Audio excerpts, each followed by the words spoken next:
So we're pouring number 3 and 4. Yes, we are. Great. Okay, so what surprises do you have here for me, Sietze? I'll give you the opportunity to have a smell. Of course, yeah, I'm just seeing if you were going to tell me the secrets already. You know, it's a tactic that I employ, but let's have a go. Yeah. Ooh, hello, that's exceptionally, it's a little bit floral, but it's very fruit laden. It's almost like, uh, apricots, nectarine, but also like orange blossom as well. Okay, great starts. Would you like to maybe jump ahead to number 4 and give that a smell as well? Okay. The two of them are connected. They are, Hmm. they're in that same realm of aromas. It's quite common also for a person to be more sensitive to one than they are to the other. So I'd love to try these side by side. Yeah, number 3 is it's definitely more aromatic for me. Number 4 is a little bit more almost like concentrated. Yeah. So I almost want to say that number 3 is floral again because it has this kind of that kind of orange blossom or stone fruit, and then number 4 is it's like a peach sort of character. Okay. But that's the best I can do on those. But I haven't tasted them yet. Hold on, I'll do your pitch by nose. Let's do it.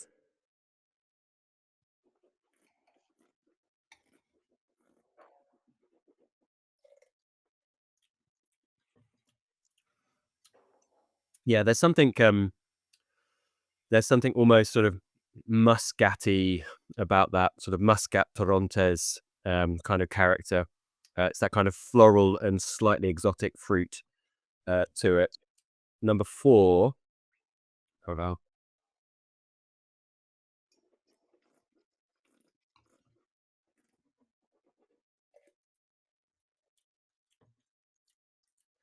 Yeah, I'd say sort of, you know, it's like an estery, peachy estery thing or something like that. But you'll have to tell me. Okay.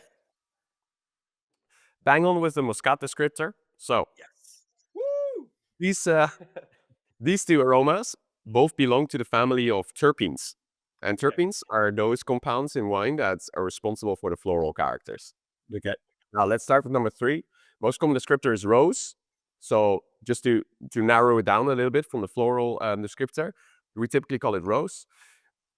There's some secondary observations here. Indeed, there is some stone fruit aspect to this, and it's thought that this also contributes to those notes. Compound is geraniol, by the way. It's that's the name of the molecule. It's what? There is Say the name again? geraniol. Geraniol. Okay, yes. Yeah, and there is also a citrusy aspect to it, more in the sort of aromatic type of citrus. So think limoncello, bergamot, but also citronella. So that sort of aromatic citrus. Yeah. Not necessarily fresh citrus juice, but more the skins, the really aromatic type of citrus. And to bring that sort of cultural shift that we talked about earlier, it's almost, I don't know if you've tried them, but like an Indian lemon, you know, very, very small, very, very aromatically punchy.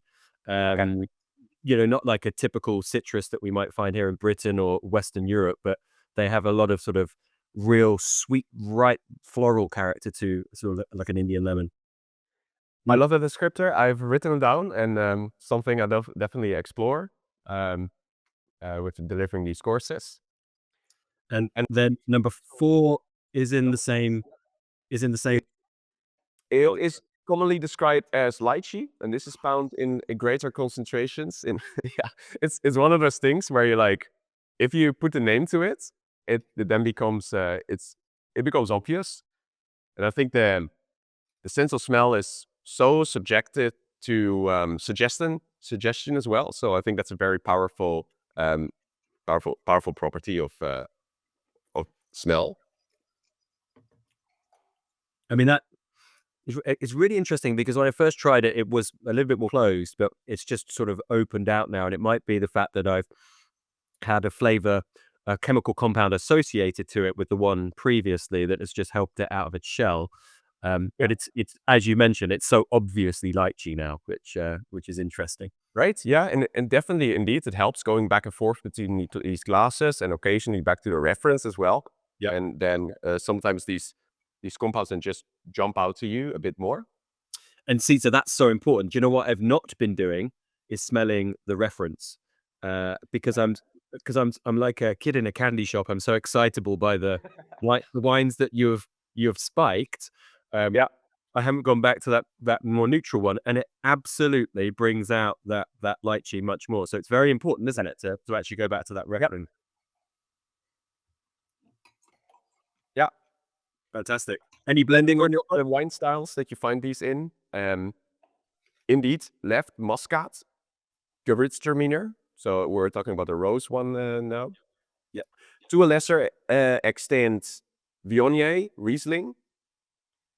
But the one on the right, so the lychee one, is really limited to Gewürztraminer and Muscat. So highest levels in Gewürz, sort of medium levels in Muscat, but then it's not present in any of the other varieties that could be considered aromatic. Yeah. So I'm not going to find a Riesling. And yeah, that's interesting because really, I very seldom use lychee in a descriptor. I mean, yesterday I tasted about 100 wines, and I think I only used it once, and it was for a Gewürztraminer. I think it was a Gewürztraminer. Yeah. It's a rarity, isn't it? But it's then very distinctive when we find it. What's the reason behind it being so rare? Is it obviously it's linked to Gewürztraminer and Muscats, but is it something to do with climates and weather, or is it just genetics of grapes? What's the reasoning behind it?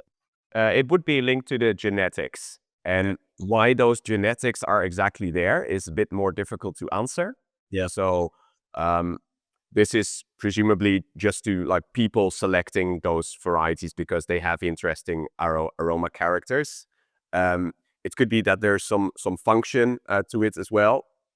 Geraniol, for example, this also functions as an insect repellent. So I can see why there's potential for, having some benefits to the plants as well. Right. But probably it's more to do with just people picking the grape varieties that they think are most interesting for wine flavor characters. And to bring in a bit of history, remember that Gewürztraminer is derived from Tremina, which is the green grape variety of northern Italy, the Alto Adige, the old Austro-Hungarian Empire. And remember that it mutated to a pink skin grape variety. Just imagine that moment in time, Sietze, when grape growers were out in the vineyard expecting a full vineyard of green Traminer grapes, and then they see some pink ones and they taste it for the first time. You wouldn't taste the rose petal though, or the lychee, sorry, would you? You would you not from the grape.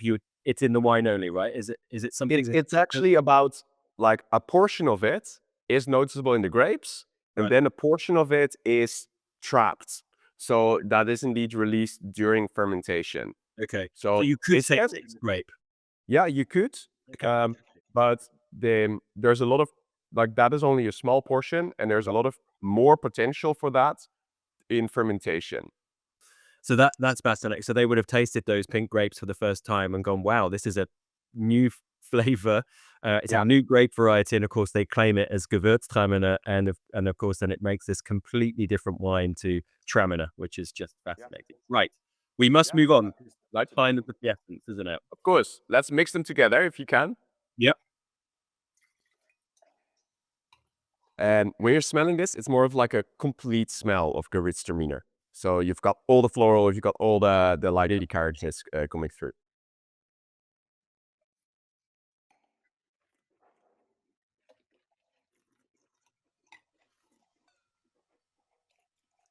Okay. Yeah, absolutely. You've got that Turkish delight, that kind Yeah. of that rose petal, and lychee character. Wonderful, great. Lovely.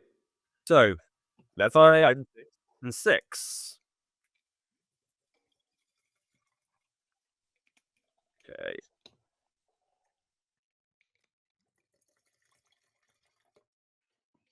All right. Muscle remember. Smell the reference. Smell the reference. Yeah. How is that condition of the reference wine, by the way? Because I think I sent you the samples a while ago. Is it? It's fine. There's no negatives to this. It's just a neutral, lightly fruity wine, but it's fine. Actually, okay, good. Yeah. Good. Okay. So number 5. Yeah.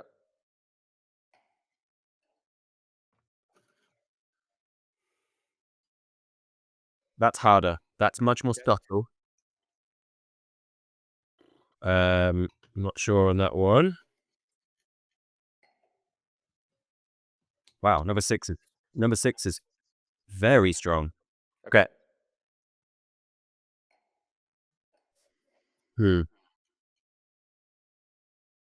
Wow, that's fascinating. So let me number 5. Do you know what? Number 5 now comes out after smelling number 6. It comes out in a lot more. And it's almost it's not quince. There's something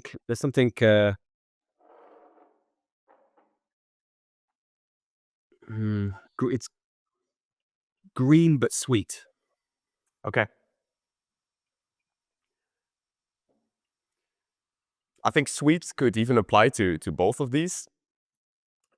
They are somewhat artificial as well, in my view.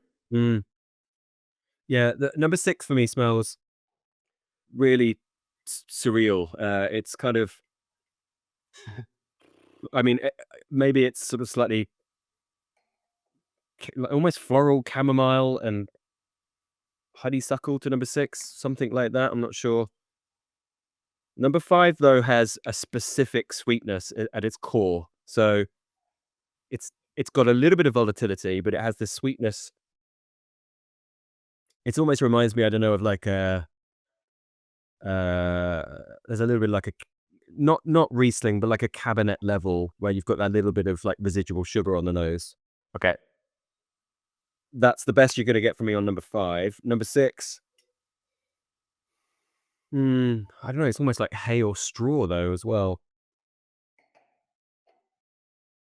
I don't know 6. Okay. No worries. I'll provide the release here. So number 5, often described as grape jelly, as well as bubble gum. Okay. Grape jelly, especially in America, people will be familiar with that descriptor. Yeah. And it is indeed also a character that you find in grapes that have North American origins. And specifically, it's Concord and Niagara. Those are the 2 varieties that produce this particular flavor. Yeah. I would put it as a little bit of a niche flavor because those are not very often used in wines. So maybe not something you come across as very often. But I've smelt that in something like Cayuga before, sort of, American hybrids varieties. I've had it certainly. yeah, It's that, slightly confected, almost. I'm not familiar with that particular variety you mentioned, but I can imagine it could well be there. Everybody, Definitely. if you're watching it, Cayuga, which up in sort of New York, upstate New York, if you have experienced that kind of grape jelly character on that before, please get in touch. It rings a bell for me, but I'd like some validation. Life is about validation, so please give me some validation if that is correct. That would be great, because I'm on the spot here at the minute, so I'm getting things not completely correct. Actually, I started really, really well, Sietze, and I've gone downhill, but there we are. No worries. I'm in Austria at the moment. I presented this aroma compound to a couple of wine tasters here, and it reminded them of a style called Uhudler. Not something that's exported very much, I believe, but it's also this wine style here that whether using some non-vitis vinifera grapes, and it produces this grape jelly flavor. And but the grape jelly compound then, Sietze, what is it? Oh, it's called methyl anthranilate. Beautiful name. Methyl anthranilate. Yeah. Okay, cool. It belongs to the category of esters. Okay. Yeah. But it's really specific to those varieties. Something to watch out for, especially because these days you see a lot of peewee varieties turning up. So not all of them smell like this, but there is a possibility that they do. because of that DNA of Vitis labrusca and related varieties. And the resistant varieties. Yeah, that's really interesting, because although you said that this is a bit of an off-piste one, it's only in certain circles, mainly North America, there is an emergence today of PV varietals from Europe. There's a big push by PV International, and we're starting to see this really become more commonplace. So it's probably a compound that it's going to increase in its awareness. So we're going to see this a bit more. So it's interesting to try it for sure. Yeah, I like that addition. Yeah, cool. Number 10 is another ester, which is called ethyl hexanoate. And this is a compound which I would consider a bit of an engineered aroma, because it is not something that the grape produces itself, but as a winemaker, you can choose to have this compound occur by fermenting at a very low temperature. So in white wines, we're typically fermenting between 12 and 22 degrees. If you ferment at 12 degrees, yeast starts to produce more of compounds like this.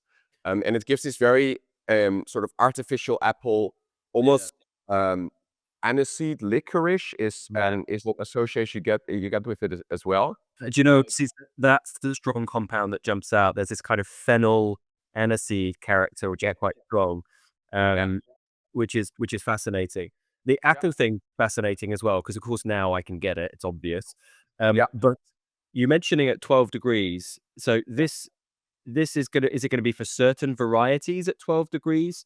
Is it with certain yeast strains that they have to add certain yeast at 12 degrees to produce this, or will this happen with most wines? So theoretically, you could do it with any variety, but in practice, it's probably the varieties like Pinot Grigio, maybe Trebbiano / Ugni Blanc, or Falangina, sort of more the high volume workhorse varieties that by themselves can be a bit watery if you make wine out of it. So then you could choose to use this technique and then fill up the flavor, what would otherwise be a bit dilute.